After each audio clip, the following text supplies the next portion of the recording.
24 ore su 24. Le notizie corrono più veloci sul web. News del mercato finanziario? Digita www.industriaefinanza.com, il primo quotidiano economico del Nord Italia. Notizie sul Veneto? www.lacronacadelveneto.com, e per Verona c'è www.lacronacadiverona.com. Guarda le ultime news sulle web TV di TG Italia, TV Veneto e tvverona.com. Collegati con il mondo. Connettiti con Industria e Finanza, la cronaca del Veneto e la cronacadiverona.com. Sul web l'informazione è in tempo reale.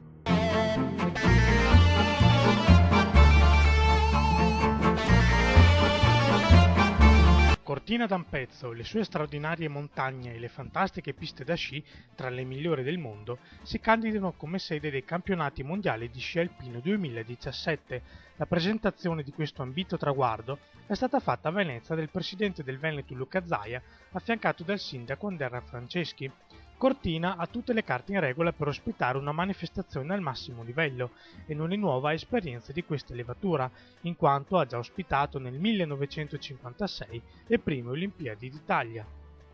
Ma direi che l'80% delle Dolomiti sono venete, per cui anche l'occasione per valorizzare questa proprietà che abbiamo, e dall'altro non possiamo non dimenticare che abbiamo 23.000 praticanti degli sport invernali ai quali diamo una grande risposta. Un elemento di grande promozione turistica, di promozione ambientale e anche una bella sfida che accogliamo in squadra assieme a Trento, a Bolzano, al Friuli e ovviamente al Veneto. In seguito agli articoli apparsi nei giorni scorsi sui giornali nazionali in cui si evidenziava il record negativo della Regione Veneto quanto a auto blu a disposizione, il Presidente della Regione e gli assessori hanno chiarito i reali numeri del parco mezzi su cui può contare Palazzo Balbi. La Regione Veneto è la regione in assoluto più virtuosa d'Italia. Ci dispiace che i dati siano usciti male, non abbiano chiesto informazioni, qualche giornale in particolare. E mi piace ricordare che abbiamo un parco auto limitatissimo, auto che hanno mediamente dai 100 ai 200 mila km, quindi molto usate. Le auto di servizio che fanno capo alla giunta regionale sono attualmente 7, contro le 12 di 2 anni fa, vale a dire quando si insediò la giunta Zaia.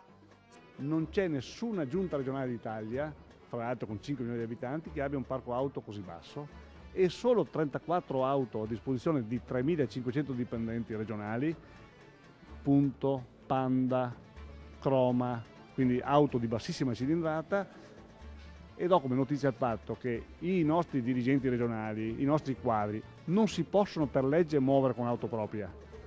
E la Regione del Veneto, da Venezia a Verona o da Venezia a Belluno, o quando vai in qualche modo nelle nostre comunità montane, per raggiungerla non sempre c'è il treno. Il servizio offerto dalle farmacie di turno nel territorio dell'AS 12 è efficiente e capillare. Gli esercizi attivi al sabato pomeriggio sono 5 e non 2 e distribuiti in modo logico tra i vari comuni dell'AS 12. Inoltre le informative sulle farmacie aperte e sugli orari sono assicurate in modo chiaro ed esaustivo agli utenti. L'associazione titolare di farmacia della provincia di Venezia replica ad alcune accuse avanzate da alcuni consiglieri comunali mestrini, accuse secondo cui nel territorio veneziano al sabato sarebbero aperte solo 2 farmacie di turno, un numero insufficiente per un'utenza di 200.000 cittadini, soprattutto in un periodo in cui si registra il picco delle sindromi influenzali.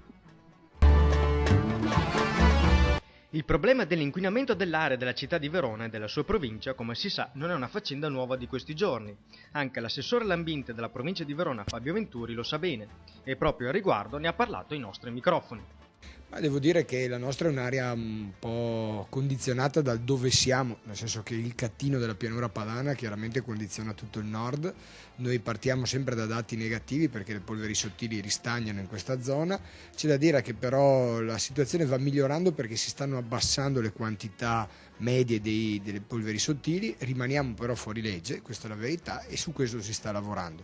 C'è da dire che stiamo lavorando tutti, cioè provincia, comuni ma anche i privati, per ridurre in modo strutturale l'inquinamento, perché non servono giornate col blocco del traffico, l'hanno dimostrato i dati qualche giorno fa, non sono quelle le misure emergenziali che risolvono il problema, ma le misure strutturali. L'assessore ha affrontato poi anche il tema dei rifiuti e sulla relativa raccolta differenziata, sempre più indispensabile e apprezzata dai cittadini veronesi.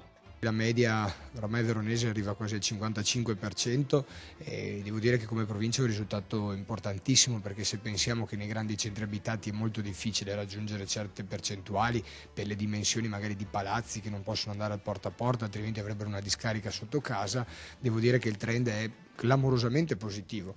C'è da dire anche che i veronesi si sono ormai abituati alla differenziata, non la fanno più a fatica, perché all'inizio era comunque un impegno, oggi è un qualcosa di naturale, che io dico sempre che se oggi togliessimo la raccolta differenziata probabilmente avremmo una rivoluzione da parte dei cittadini. Secondo Immobiliare.it, a quasi 2 mesi dall'entrata in vigore della normativa sulla certificazione energetica, in Veneto solo il 30% degli annunci immobiliari è in possesso del certificato obbligatorio di prestazione energetica, una percentuale comunque superiore alla media nazionale che si attesta al 22%. Per il Veneto la strada per mettersi in regola sembra ancora molto lunga. Riguardo alle singole province, Padova guida la classifica con il 42% di annunci a norma, seguita da Verona 38% e Vicenza 29%. A pari merito Belluno, Treviso e Venezia, che si arrestano ad un 22%, fanalino di coda Rovigo con un rosicato 17%. Guardando la classifica dell'Italia nel suo complesso, il Veneto guadagna la medaglia di bronzo, preceduto da Lombardia 33% e Trentino 39%. Mondiali di sci 2017 a Cortina, Zonin accetta la sfida. L'imprenditore vicentino presiederà l'Executive Board che sosterrà la candidatura della Regina delle Dolomiti contro St. Moritz. Tutti i particolari su Industria e Finanza.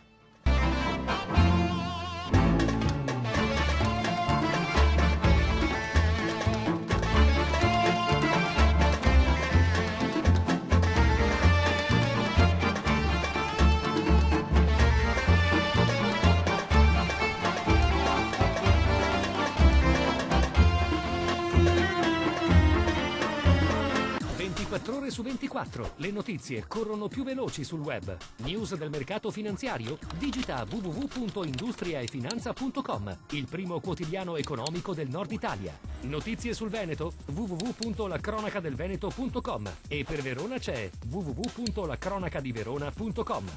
Guarda le ultime news sulle web TV di TG Italia, TV Veneto e tvverona.com. Collegati con il mondo, connettiti con Industria e Finanza, la cronaca del Veneto e la cronacadiverona.com. Sul web l'informazione è in tempo reale.